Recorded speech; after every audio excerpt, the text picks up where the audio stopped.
ओम शांति। बाबा के महावाक्य। मीठे बच्चे, तुम्हें मनुष्य से देवता बनने की पढ़ाई पढ़नी और पढ़ानी है। सबको शांति धाम और सुख धाम का रास्ता बताना है। प्रश्न, जो सतो प्रधान पुरुषार्थी हैं, उनकी निशानी क्या होगी? उत्तर, वह औरों को भी आप समान बनाएंगे। वह बहुतों का कल्याण करते रहेंगे। ज्ञान धन से झोली भरकर दान करेंगे। 21 जन्मों के लिए वर्षा लेंगे और दूसरों को भी दिलाएंगे। गीत। ओम नमो शिवाय। ओम शांति। भक्त जिसकी महिमा करते हैं, तुम उनके सम्मुख बैठे हो तो कितनी खुशी होनी चाहिए। उनको कहते हैं शिवाय नमः। तुमको तो नमः नहीं करना है। बाप को बच्चे याद करते हैं, नमः कभी नहीं करते। यह भी बाप है, इनसे तुमको वर्षा मिलता है। तुम नमः नहीं करते हो, याद करते हो। जीव की आत्मा याद करती है। बाप ने इस तन का लोन लिया है। वह हमको रास्ता बता रहे हैं। बाप से बेहद का वर्षा कैसे लिया जाता है, तुम भी अच्छी रीति जानते हो। सतयुग है सुख धाम, और जहाँ आत्माएं रहती हैं उसको कहा जाता है शांति धाम। तुम्हारी बुद्धि में है कि हम शांति धाम के वासी है। इस कलयुग को कहा ही जाता है दुख धाम। तुम जानते हो, हम आत्माएं अब स्वर्ग में जाने के लिए, मनुष्य से देवता बनने के लिए पढ़ रही हैं। ये लक्ष्मी नारायण देवताएं हैं ना। मनुष्य से देवता बनना है नई दुनिया के लिए। बाप द्वारा तुम पढ़ते हो। जितना पढ़ेंगे, पढ़ाई में पुरुषार्थ कोई का तीखा होता है, कोई का ढीला होता है। सतो प्रधान पुरुषार्थी जो होते हैं, वह दूसरों को भी आप समान बनाने का नंबरवार पुरुषार्थ कराते हैं। बहुतों का कल्याण करते हैं। जितना धन से झोली भरकर और दान करेंगे, उतना फायदा होगा। मनुष्य दान करते हैं, उसका दूसरे जन्म में अल्पकाल के लिए मिलता है।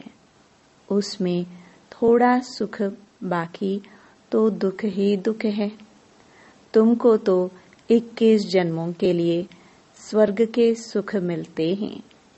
कहाँ स्वर्ग के सुख, कहाँ यह दुख। बेहद के बाप द्वारा तुमको स्वर्ग में बेहद का सुख मिलता है। ईश्वर अर्थ दान पुण्य करते हैं ना, वह है इनडायरेक्ट। अभी तुम तो सम्मुख हो ना। अब बाप बैठ समझाते हैं। भक्ति मार्ग में ईश्वर अर्थ दान पुण्य करते हैं तो दूसरे जन्म में मिलता है। कोई अच्छा करते हैं तो अच्छा मिलता है। बुरा पाप आदि करते हैं तो उसको ऐसा मिलता है। यहाँ कलयुग में तो पाप ही होते रहते हैं, पुण्य होता ही नहीं। करके अल्पकाल के लिए सुख मिलता है। अभी तो तुम मनुष्य सतयुग में 21 जन्मों के लिए सदा सुखी बनते हो। उसका नाम ही है सुख धाम। प्रदर्शनी में भी तुम लिख सकते हो कि शांति धाम और सुख धाम का यह मार्ग है। शांति धाम और सुखधाम में जाने का सहज मार्ग है। अभी तो कलयुग है ना, कलयुग से सतयुग, पतित दुनिया से पावन दुनिया में जाने का सहज रास्ता, बिगर कौड़ी खर्चा। तो मनुष्य समझे, क्योंकि पत्थर बुद्धि है ना। बाप बिल्कुल सहज करके समझाते हैं। इसका नाम ही है सहज राजयोग, सहज ज्ञान। बाप तुम बच्चों को कितना सेंसिबल बनाते हैं। ये लक्ष्मी नारायण सेंसिबल है ना। भल श्री कृष्ण के लिए क्या क्या लिख दिया है, वह है झूठे कलंक। श्री कृष्ण कहता है, मैया मैं नहीं माखन खायो। अब इसका भी अर्थ नहीं समझते। मैं नहीं माखन खायो तो बाकी खाया किसने? बच्चे को दूध पिलाया जाता है, बच्चे माखन खाएंगे या दूध पिएंगे? यह जो दिखाया है मटकी फोड़ी आदि आदि, ऐसी कोई बातें हैं नहीं। वो तो स्वर्ग का फर्स्ट प्रिंस है। महिमा तो एक शबाबा की ही है। दुनिया में और किसकी महिमा है नहीं। इस समय तो सब पतित हैं, परंतु भक्ति मार्ग की भी महिमा है। भक्त माला भी गाई जाती है ना। फीमेल्स में मीरा का नाम है, मेल्स में नारद मुख्य गाया हुआ है। तुम जानते हो, एक है भक्त माला, दूसरी है ज्ञान की माला। भक्त माला से रुद्र माला के बने हैं, फिर रुद्र माला से विष्णु की माला बनती है। रुद्र माला है संगम युग की। यह राज तुम बच्चों की बुद्धि में है। यह बातें तुमको बाप सम्मुख बैठ समझाते हैं। सम्मुख जब बैठते हो तो तुम्हारे रोमांच खड़े हो जाने चाहिए। अहो सौभाग्य, 100% दुर्भाग्यशाली से हम सौभाग्यशाली बनते हैं। कुमारियां तो काम कटारी के नीचे गई नहीं है। बाप कहते हैं वह है काम कटारी।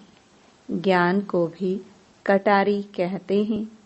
बाप ने कहा है ज्ञान के अस्त्र शस्त्र, तो उन्होंने फिर देवियों को स्थूल अस्त्र शस्त्र दे दिए हैं। वह तो है हिंसक चीजें। मनुष्यों को यह पता नहीं है कि स्वदर्शन चक्र क्या है। शास्त्रों में श्री कृष्ण को भी स्वदर्शन चक्र दे हिंसा ही हिंसा दिखा दी है। वास्तव में है ज्ञान की बात।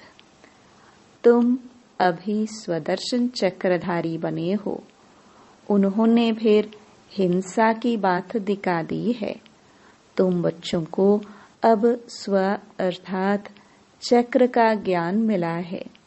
तुमको बाबा कहते हैं ब्रह्मा मुख वंशावली ब्राह्मण कुलभूषण स्वदर्शन चक्रधारी। इनका अर्थ भी अभी तुम समझते हो। तुम्हारे में सारे 84 जन्मों का और सृष्टि चक्र का ज्ञान है। पहले सतयुग में एक सूर्यवंशी धर्म है, फिर चंद्रवंशी। दोनों को मिलाकर स्वर्ग कहा जाता है।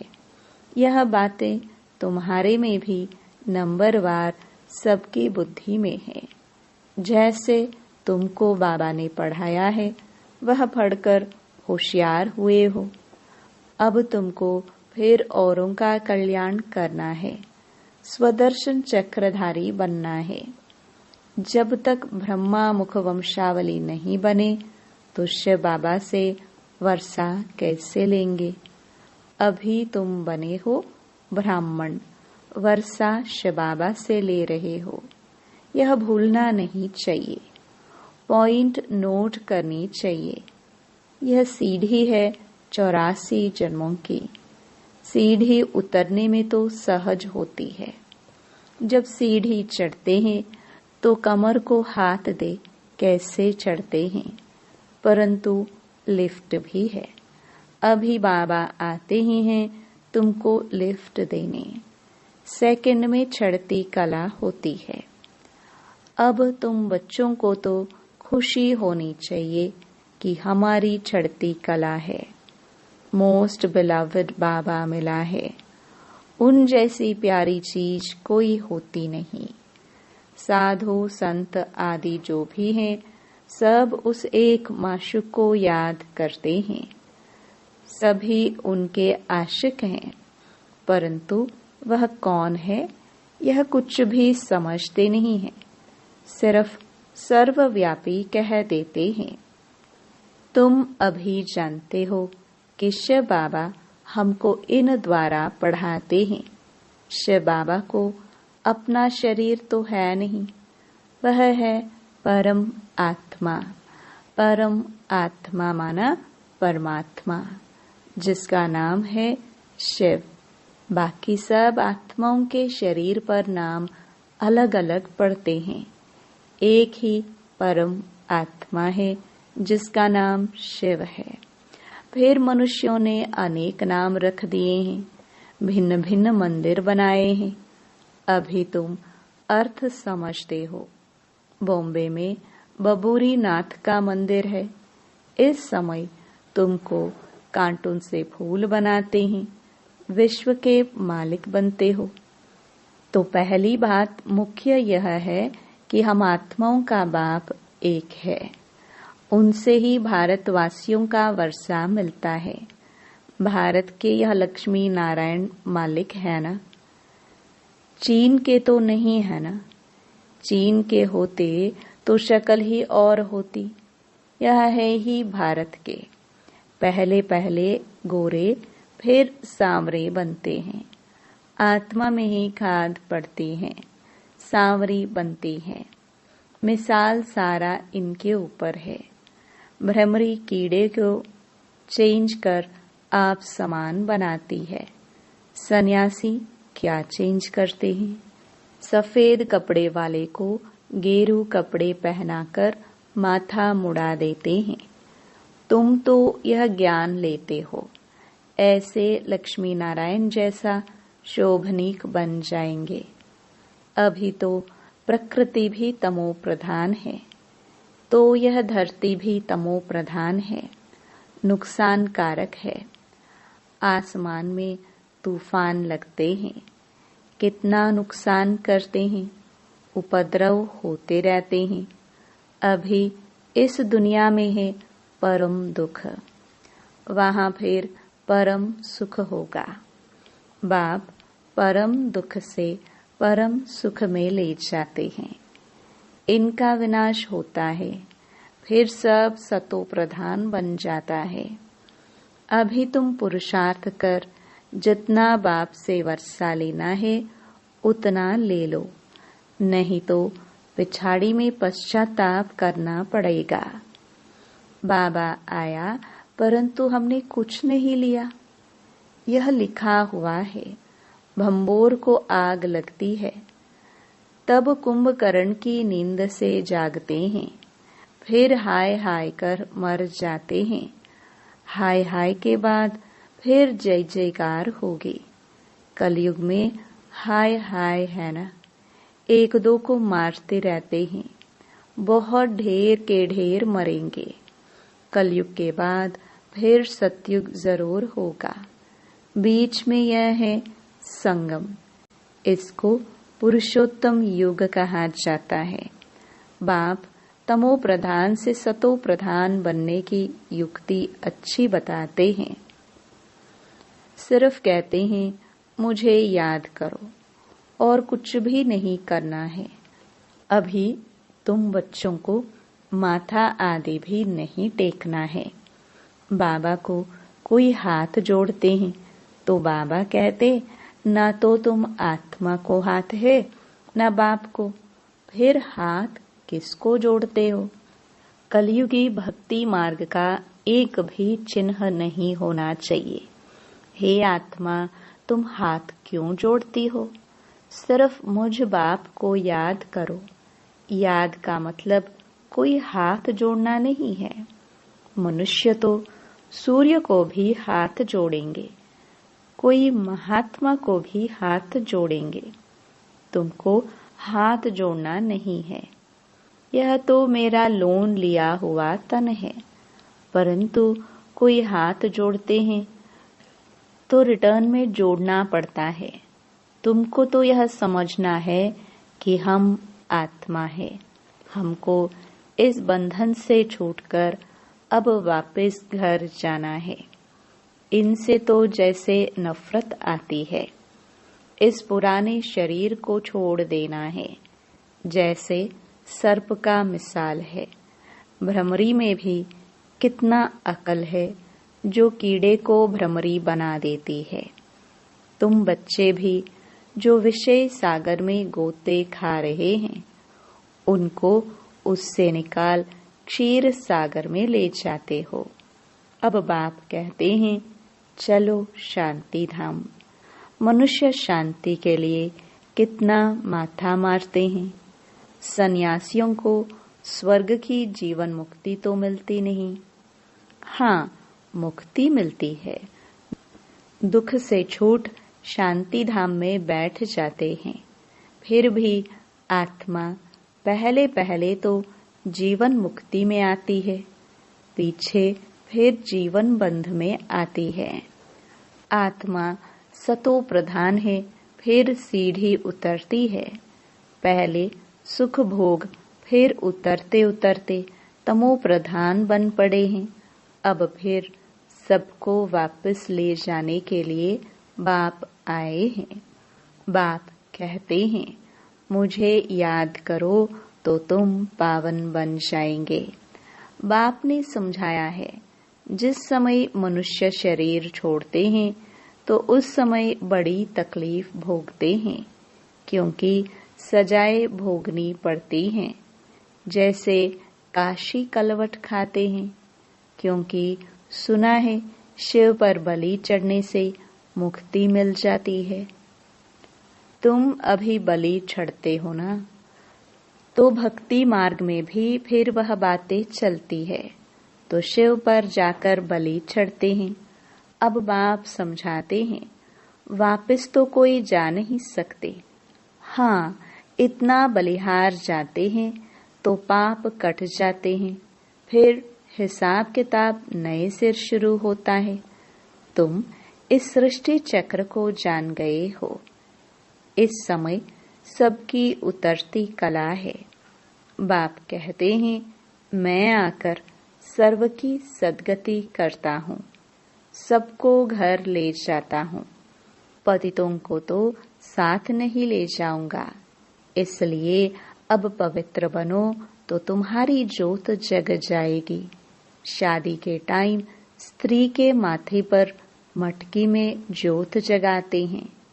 यह रस्म भी यहाँ भारत में ही है। स्त्री के माथे पर मटकी में ज्योत जगाते हैं, पति के ऊपर नहीं जगाते, क्योंकि पति के लिए तो ईश्वर कहते हैं। ईश्वर पर फिर ज्योत कैसे जगाएंगे? तो बाप समझाते हैं, मेरी तो ज्योत जगी हुई है, मैं तुम्हारी ज्योत जगाता हूँ। बाप को क्षमा भी कहते हैं। ब्रह्म समाजी फिर ज्योति को मानते हैं। सदैव ज्योति जगी रहती है। उनको ही याद करते हैं, उनको ही भगवान समझते हैं। दूसरे फिर समझते हैं छोटी ज्योति, आत्मा बड़ी ज्योति परमात्मा में समा जाएगी। अनेक मतें हैं। बाप कहते हैं, तुम्हारा धर्म तो अथाह सुख देने वाला है। तुम स्वर्ग में बहुत सुख देखते हो, नई दुनिया में तुम देवता बनते हो। तुम्हारी पढ़ाई है ही भविष्य नई दुनिया के लिए, और सब पढ़ाइयाँ यहाँ के लिए होती हैं। यहाँ तुमको पढ़कर भविष्य में पद पाना है। गीता में भी बरोबर राजयोग सिखलाया है। फिर पिछाड़ी में लड़ाई लगी, कुछ भी नहीं रहा। पांडवों के साथ कुत्ता दिखाते हैं। अब बाप कहते हैं, मैं तुमको गॉड गॉडेस बनाता हूँ। यहाँ तो अनेक प्रकार के दुख देने वाले मनुष्य हैं। काम कटारी चलाए कितना दुखी बनाते हैं। तो अब तुम बच्चों को यह खुशी रहनी चाहिए कि बेहद का बाप ज्ञान का सागर हमको पढ़ा रहे हैं। मोस्ट बिलवड माशुक है। हम आशिक उनको आधा कल्प याद करते हैं। तुम याद करते आए हो। अब बाप कहते हैं, मैं आया हूँ, तुम मेरी मत पर चलो। अपने को आत्मा समझ मुझ बाप को याद करो, दूसरा ना कोई। सिवाय मेरी याद के तुम्हारे पाप भस्म नहीं होंगे। हर बात में सर्जन से राय पूछते रहो। बाबा राय देंगे, ऐसे ऐसे तोड़ निभाओ। अगर राय पर चलेंगे तो कदम कदम पर पदम मिलेंगे। राय ली तो रिस्पॉन्सिबिलिटी छूटी। अच्छा, मीठे मीठे सिखिलदे बच्चों प्रति माता पिता बाप दादा का याद प्यार और गुड मॉर्निंग। रूहानी बाप की रूहानी बच्चों को नमस्ते। धारणा के लिए मुख्य सार। पहला, बेहद के बाप से बेहद सुख का वर्षा लेने के लिए डायरेक्ट ईश्वर अर्थ दान पुण्य करना है।